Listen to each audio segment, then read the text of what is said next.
बर'फ्रा साबधान जादो दै नैबे भिडिअनि गेजेरजों लायो लाया आं लास्ट आपडेट बायदि जागोन नैबे बुंनानै होनाया आरोना मा जादों YBY जों बिराद गिदिर ब्रेकिं निउस फैगासिनो दं गोबाङानो नुवाखैदां बेनि सायाव आं बे ब्लगजोंनो नोंथांमोननो देखायलांनो नाजागोन आरो सिलायानो बेना मा जाखो साखांफिनबाय थायो दा ट्रिटमेन्ट खालामहैफिननो थांदों जोङो आं बावहाय मोनसे बुस्थु नटिस खालामदों ओमफ्राय नोंथांमोननो देखायनि र' डक्टरनावथ' मोनहैथ'वाखै लामाखौ नुदोंना नोंथांमोना एक्चुअलि जोंनि बिसिनाथ' सेन्ट्रेल गभर्नमेन्ट गैबावा दै वेस्ट बेंगलाव मानो होनब्ला TMCसो नालाय दायो जोंनियाव सोलोंनांगौ मानो बिसिना इलेक्शननि सिगां फुरा लामाया थिल थिल थिल जाजोबो जोंनाथ' लिडारफ्रा गावसोरनो केम्पेइन खालामनो थांनायाव बागाना बायाथाय बाज्ल'नायफोरखौ खालामगोन होननानै बुंनानै गारबोसिगोन ओमफ्राय गैला बिसिना नै इलेक्शन जायैनि सिगां जाग्रोजोबगोन रायजोनि गोसोखौ देरहाग्रोगोन एकजुट आरोना बेबायदिनो थिल थिल थिल थिल दाख्लैनि MP इलेक्शननि सिगां जाजोबनाय बे आरो नेक्स्ट MLA नि सिगां जायैफ्रा जाजोबसिगोनलाय MLA इलेक्शननि सिगां जोंनि BTC बा BTR आरो BTC इलेक्शन बा BTC आनो जाबाय आरो MLA इलेक्शन बाव आसामाव थानाय बर'फ्राबो बेखौ सोलोंनांसिगौ गाव गावनि भटखौ 500 थाखा हाजारनि फाननानै जेबो लाब गैया गोबाङा उनावबो मोनखाया सिगाङाव मोनखाया 500 हाजार मोनबानो जाबाय सानो खिन्थु नोंनि 500 हाजारनि थाखाय जे नों बेसेबां खस्थ' सैनाङो नोंनि फिसा फिसौआबो बेसेबां खस्थ' सैनाङो स्कुलाव थांनाय हान्था मेला खालामनाय लामाया मेनानो जोंना लामा देहा फाहामसालि लोंग्रा दै बेफोरसो ना जेंनाया बाखियाथ' उनाव जालांगौमोन फैयै डक्टरनाव सफैलायबाय आल्ट्रासन'ग्राफि खालामगोन दायो ओमफ्राय खालामनानै मा रिपर्ट मोनो जुदि बायचान्स सिङाव माबाफोर जादोंबाथ' हाफोरफिननांगोन ना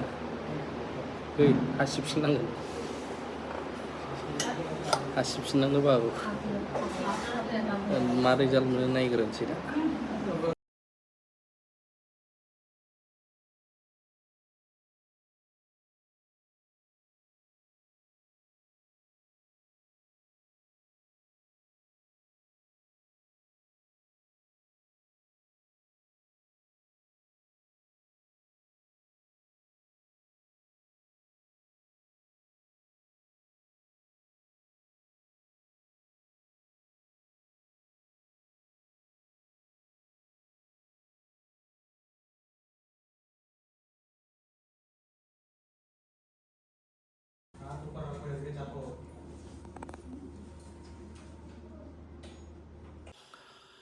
थांनानै फैबाय अलरेडि मोनफैबाय दायो गासिबो नर्माल दा खोथाया जाहैबाय YBY नि दावराव जागासिनो दं गोबाङा मोनदोंबो मादोंबो आरो दा मोनसे निउसाव नोंथांमोना नुगासिनो दंखायो 6000 होफिनोब्ला गाव गावनि वालेटआव थानाय फैसाखौ बख'नो हागोन दा बैखौ लब जाबावनानै खायफा 6000 होबावबाय KYC आव KYC होनायनि थाखायनो दा मा प्रब्लेम जादों नोंथांमोना खायफाथ' मिनिगोन जाय जाजादों दुखुबो मोनगोन रागाबो जोंगोन बिफाया जास्ट रिटायारमेन्ट जानानै फैसा 14 लाख ना बेसेबांबा दंमोन एकाउन्टआव KYC साबमिट खालामनाय लोगो लोगो 14 लाखबो स्रां आरो सोरना मा जादों खौरांजों खोनासंदों नोंथांमोना मा होननांगौ बेफोरबायदिखौ सांग्रां जादों बर'फ्रा बेखायनो बर'फ्रा गोबां हाबदों नालाय KYC गावनि बै वालेटआव थानाय फैसाखौ बख'नो KYC होब्लासो बख'नो हागोन होननानै होदों नालाय जिबनाव दाहो जागासिनो दङ दा कम्पानिखौ नोंथांमोना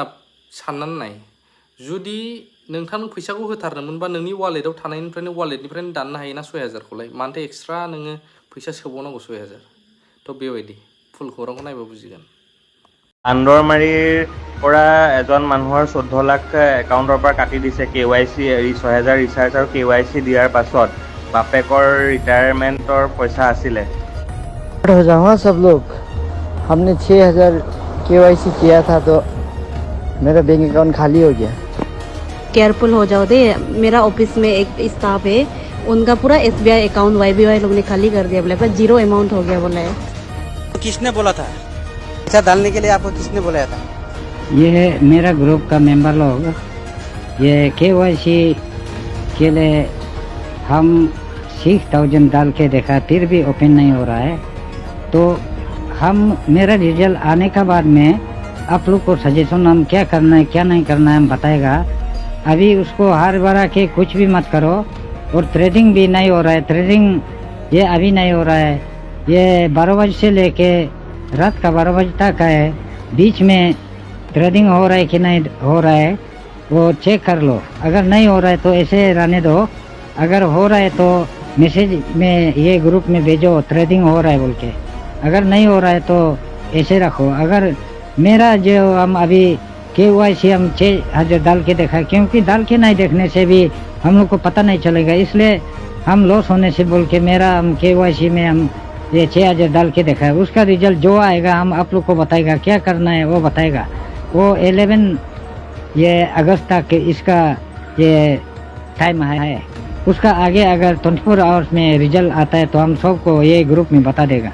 আন্দৰমাৰীৰ পৰা এজন মানুহৰ 14 লাখ একাউণ্টৰ পৰা কাটি দিছে KYC 6,000 ৰিচাৰ্জ আৰু KYC দিয়াৰ পাছত বাপেকৰ ৰিটায়াৰমেণ্টৰ পইচা আছিলে। हो जाओ हाँ सब लोग। हमने 6,000 KYC किया था तो मेरा बैंक अकाउंट खाली हो गया। केयरफुल हो जाओ दे। मेरा ऑफिस में एक स्टाफ है, उनका पूरा SBI अकाउंट YBY लोग ने खाली कर दिया, बोला 0 अमाउंट हो गया बोला है। किसने बोला था पैसा डालने के लिए? आपको किसने बुलाया था? ये मेरा ग्रुप का मेंबर लोग, ये KYC के लिए हम 6,000 डाल के देखा फिर भी ओपन नहीं हो रहा है। तो मेरा रिजल्ट आने का बाद में आप लोग को सजेशन हम क्या करना है क्या नहीं करना है हम बताएगा। अभी उसको हार बरा के कुछ भी मत करो। और ट्रेडिंग भी नहीं हो रहा है, ट्रेडिंग ये अभी नहीं हो रहा है, ये 12 बजे से लेके रात का 12 बजे तक है। बीच में ट्रेडिंग हो रहा है कि नहीं हो रहा है वो चेक कर लो। अगर नहीं हो रहा है तो ऐसे रहने दो, अगर हो रहा है तो मैसेज में ये ग्रुप में भेजो ट्रेडिंग हो रहा है बोल के। अगर नहीं हो रहा है तो ऐसे रखो। अगर मेरा जो हम अभी KYC हम 6,000 डाल के देखा, क्योंकि डाल के नहीं देखने से भी हम लोग को पता नहीं चलेगा, इसलिए हम लॉस होने से बोल के मेरा हम KYC में हम ये 6,000 डाल के देखा है। उसका रिजल्ट जो आएगा हम आप लोग को बताएगा, क्या करना है वो बताएगा। वो 11 ये अगस्त तक इसका ये टाइम है। उसका आगे अगर 24 आवर्स में रिजल्ट आता है तो हम सबको ये ग्रुप में बता देगा। আন্দৰমাৰীৰ পৰা এজন মানুহৰ 14 লাখ একাউণ্টৰ পৰা কাটি দিছে KYC 6,000 ৰিচাৰ্জ আৰু KYC দিয়াৰ পাছত বাপেকৰ ৰিটায়াৰমেণ্টৰ পইচা আছিলে। हो जाओ हाँ सब लोग। हमने 6,000 KYC किया था तो मेरा बैंक अकाउंट खाली हो गया। केयरफुल हो जाओ दे। मेरा ऑफिस में एक स्टाफ है, उनका पूरा SBI अकाउंट YBY लोग ने खाली कर दिया।